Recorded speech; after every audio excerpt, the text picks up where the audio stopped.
Ferdinand de Saussure, Contributions to Linguistics and Literary Theory, Structuralism.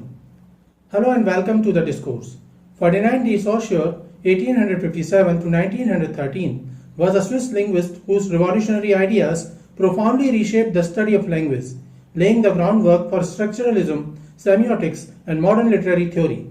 Often called the father of modern linguistics, Saussure shifted linguistic study from historical analysis to a focus on the underlying structures of language. His most influential work, Course in General Linguistics, was compiled posthumously by his students and introduced key concepts that extended far beyond linguistics, influencing philosophy, anthropology, and literary criticism. One of Saussure's most significant contributions was his distinction between langue and parole.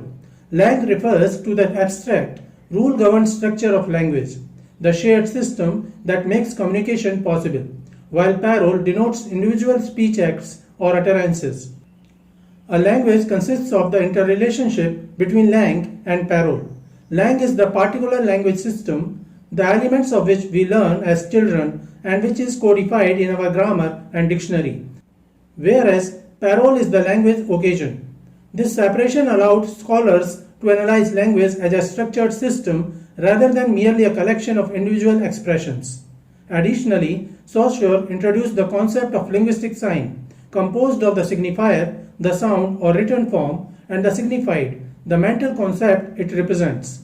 He emphasized the arbitrary nature of this relationship, meaning there is no inherent connection between a word and its meaning, only a conventional one. This idea became foundational for semiotics, the study of signs and symbols in culture. Saussure's structuralist approach also distinguished between synchronic, studying language at a fixed point in time, and diachronic, studying its evolution over time analysis. In Saussure's Words Upon Words, the assertion that no new language birth has been reported means that languages don't emerge suddenly from a void. Instead, they are continuous evolutions of pre-existing linguistic systems.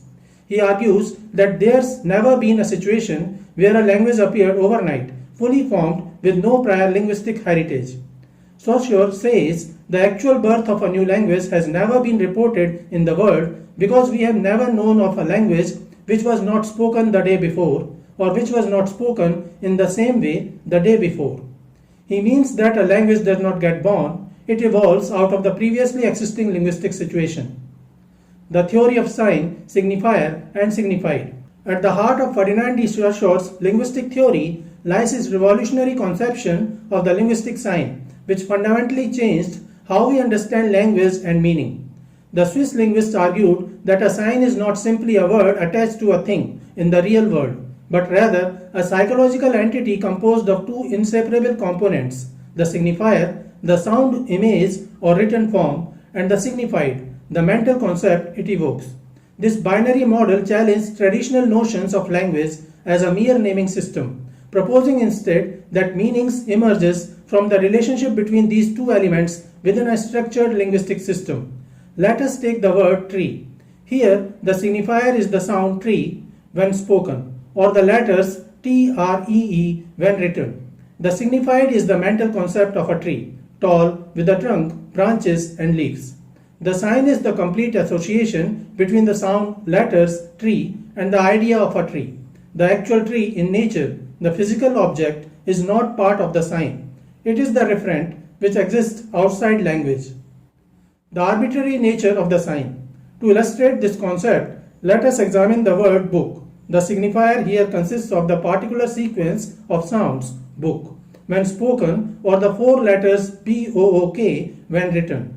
The signified is not any physical book you might hold in your hands, but rather the abstract concept of a book that comes to mind, perhaps a bound collection of pages containing text. Importantly, Saussure emphasized that the connection between these two components is entirely arbitrary. There is no natural reason why this particular combination of sounds should represent this concept, as evidenced by different words for the same concept in other languages, like livre in French, pustak in Hindi, or kitab in Urdu. Take another example, the word dog. Here, the signifier is the sound dog, or the letters DOG. Signified is the mental image of a furry, four-legged barking animal. Sign is the complete link between the sound, letters, and the concept. However, this connection or link is completely arbitrary. It is not natural or objective. In French, the same animal is seen; in Spanish, perro, proving no natural connection exists. The radical implications of Saussure's model become even clearer when we consider how signs function within the broader language system. Meaning is relational. Meaning does not reside in individual signs themselves, but rather emerges from their differences and relationships with other signs.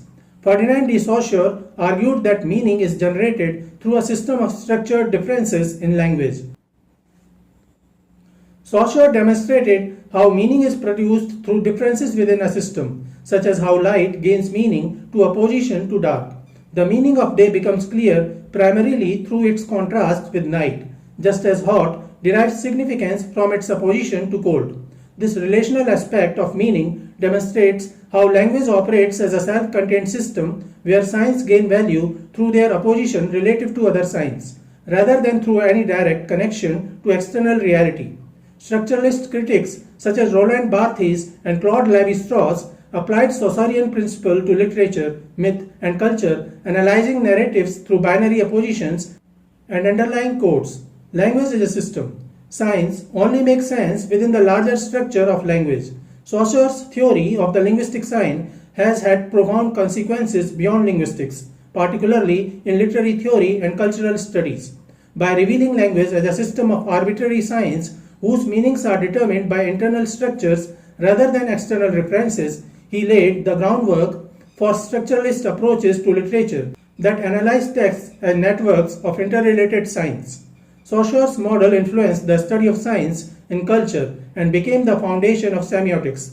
For example, Roland Barthes' analysis of myths in advertising. Saussure's sign is equal to signifier plus signified model explains how language constructs meaning through arbitrary but socially agreed upon associations, shaping not just linguistics but also philosophy, anthropology, and literary studies. The term semiotics was coined by Charles Sanders Peirce, C.S. Peirce. Semiotics traces its lineage to Saussure's concept of signifier, the word, and signified, the concept. The theory of Langue and Parole. Ferdinand de Saussure's differentiation between Langue and Parole is fundamental to structural linguistics and has profoundly influenced literary theory, semiotics, and cultural studies. These two concepts help explain how language functions as both a collective system and an individual act of expression. Langue, the abstract system of language.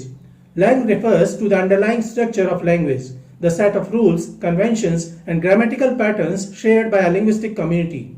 It exists as a social constitution, independent of any single speaker, and provides the necessary framework for communication. For example, the English language as a whole, with its syntax, vocabulary, and grammar, constitutes langue. It is stable, systematic, and learned collectively rather than invented by individuals. Saussure emphasized that langue is purely abstract. It is not actual speech we hear, but the invisible structure that makes speech possible. Without this shared system, communication would be impossible, as speakers rely on common rules to produce and interpret meaning. Langue exists in the mind as a structure. Parole, the individual act of speaking. In contrast, parole refers to the concrete, individual instances of language use, the actual utterances, writings, or speech acts produced by speakers. While langue is the system, parole is its execution. For example, when someone says the cat sat on the mat, they are engaging in parole, an individual realization of the English language system, langue. Unlike langue, parole is variable. Each speaker produces unique utterances. It is inherently temporary because it exists only in the moment of utterance. Unlike langue, the stable abstract system of language, parole is ephemeral. It emerges in real-time communication and vanishes once spoken or written, unless preserved through recording or writing. Unlike langue, which persists as a mental structure, parole is tied to a specific time and place. A shouted warning like "watch out" exists only for the seconds it takes to hear it. Then it's gone unless memorized or documented. Parole is context dependent. It gets influenced by context.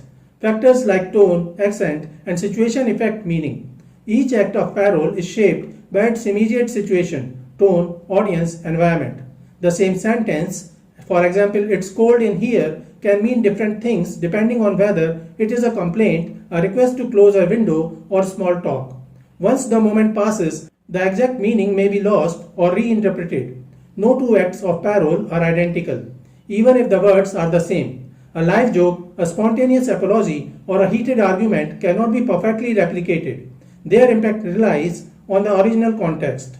Technically, writing or audio preserves parole, but Saussure considered these secondary. Writing is a representation of speech, not speech itself. Similarly, a recorded speech is fixed. It loses the spontaneity of the original parole. Parole is temporary because it's alive only in the act of speaking, a key reason Saussure prioritized Langue as the true object of linguistic study. Despite their differences, Langue and parole are interdependent. Langue makes parole possible, while parole continually reinforces and sometimes modifies Langue over time. Without Langue, speech would be chaotic. Without parole, language would remain an unused system. Julia Kristeva's intertextuality derives from Ferdinand de Saussure's concept of sign. Julia Kristeva coined the term intertextuality in the late 1960s, and it derives from her synthesis of Ferdinand de Saussure's semiotics and Mikhail Bakhtin's theories of language and literature. So this is it for today. We will continue to discuss the evolution of literary theory. Please stay connected with the discourse. Thanks and regards.